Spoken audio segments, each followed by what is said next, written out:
Would like to bring up a new topic today, something that we haven't talked about before, but is directly related to this experience, this being online and watching videos and the internet.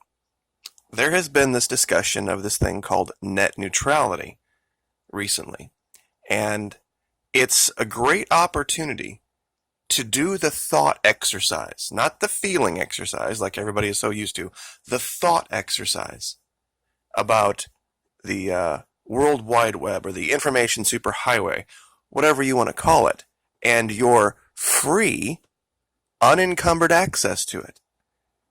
Now, think about that for just a minute when you say it. Usually things that are free always have some kind of a hidden cost, don't they? Nothing ever is really truly free. Some people saw this as a trap as well. This is the Dwight D Eisenhower system of interstate and defense highways. Now, at this time, people were calling this creeping socialism. Now, modern people would just take it for granted that they could just go hop in the car, go get on the highway, and drive wherever they want. Of course, there are going to be places where you can choose to take toll roads that are faster, but you don't have to. But what if every one of these particular sections of highway was controlled by a for-profit business and had its own rules, its own speed limits? You wouldn't hardly be able to get anywhere without making some incredible plan for the finances of it and what's allowed and what's not allowed. Let's say that certain vehicles weren't allowed on certain highways because they were private for-profit highways. See, this is something that a lot of people that see different things in their life that they think they're entitled to don't realize, oh yeah, oops, that's evil, terrible, horrible socialism. Now, net neutrality, for those of you that don't know what that is, the vast majority of the internet is controlled, physically controlled, by for-profit businesses, not the government, regardless of what Al Gore says. It's a for-profit thing. And those networks, the responsibility of maintaining them, the cost of maintaining them, falls onto the back of for-profit businesses. So they're saying, hey, wait a minute. If we're going to be the ones that footed the cost for putting this network together and maintaining it, we're going to need to be able to use it to benefit our businesses or businesses that we think, help ours, and those that we are in competition against, we are going to use those networks against because they are our competition. They're trying to put us out of business just like we're trying to put them out of business because that's the goal of capitalism, right? The goal is put everybody else out of business in your particular field so that you have 100% market share. That's the goal. If you operate a business in North America today and that's not your goal and your shareholders find out about that, you're going to be fired. And they're going to replace you with someone who conducts business as capitalism dictates. Destroy your competition. So it's a very difficult dance for a lot of people to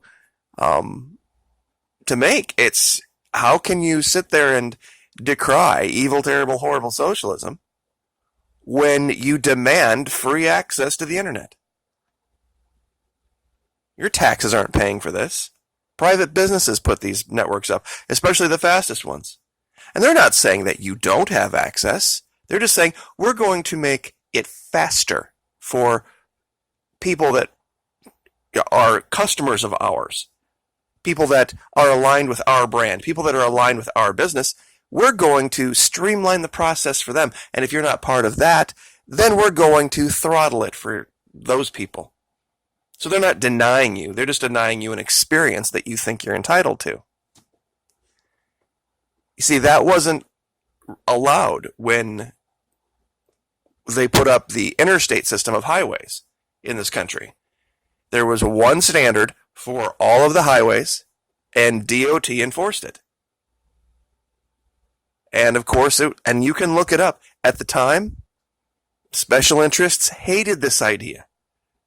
of there being one standard across all of the nation, that if you got on an interstate system highway, let's say in Flagstaff, and you wanted to drive to Boston, you could be guaranteed that for the vast majority of your journey, you would be having the same experience, whether you went through Colorado or Illinois or Ohio.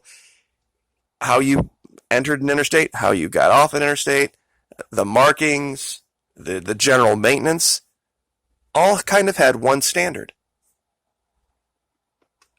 Of course, when we see that, and of course it was free. Operating a vehicle, of course, is not free, but you didn't have anybody saying that, okay, well, now you're on a Kansas highway, you need to pay a ABC or XYZ amount of money to be on this interstate. And like I said, tollways notwithstanding, but mark my words, that's coming. And this is really where I wanted to go with this video, because this is just the Florida version of what they call a Sun Pass. And Texas has one, and other states have one, where you can buy this little doohickey that you put up on your windshield, and if you want to have access to the fastest highways, without having to stop at toll booths, that are slick nickels that you can pretty much drive any speed you want to on, because the cops don't patrol them.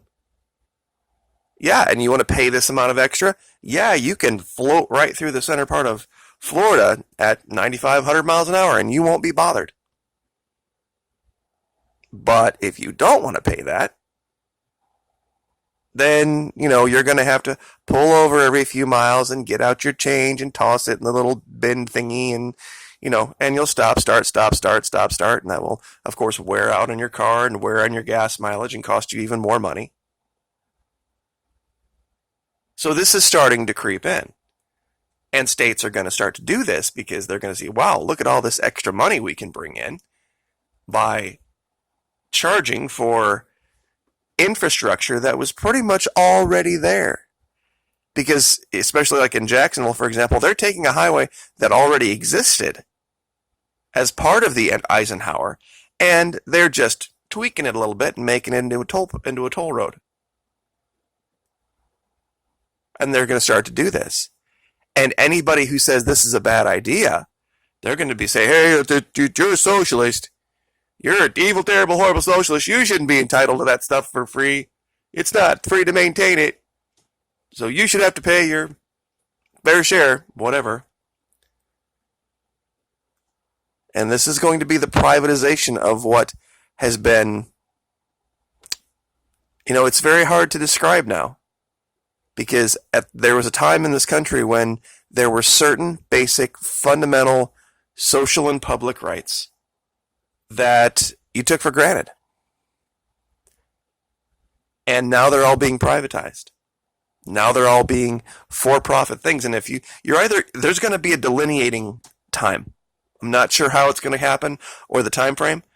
There's going to be and there's always been haves and have-nots. But that's going to get real stark real quick. There's going to be, at some point, a line where you're going to be on one side of it, and you're going to have access to everything. Groceries, clean water, safe housing, transportation, all this kind of stuff, because of you being across that one line. And then everybody who's not is going to lose access to all that stuff. And those people will be seen as a threat to society. They'll be seen as the types that, like those, for example, who are against the use of Bitcoin. Those who are against the use of cryptocurrency. We see this now as a big deal. Government's getting into this. Because there are people that want to still be involved with the internet, but want to do it in a way that's independent and anonymous. And they can't have that. They can't have that, just like they can't have you expecting things for free. Like access to the internet. At the speed that you think you're entitled to have it.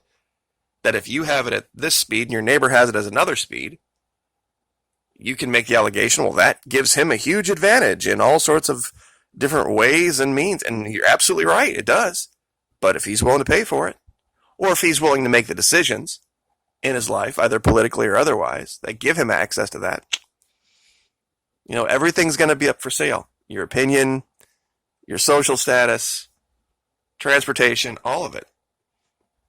And when you start laying profit on every single thing, this is what you're going to run into.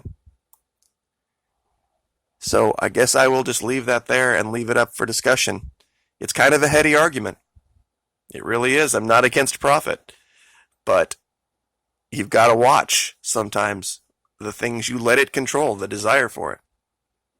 Happy Sunday. Like, share, subscribe.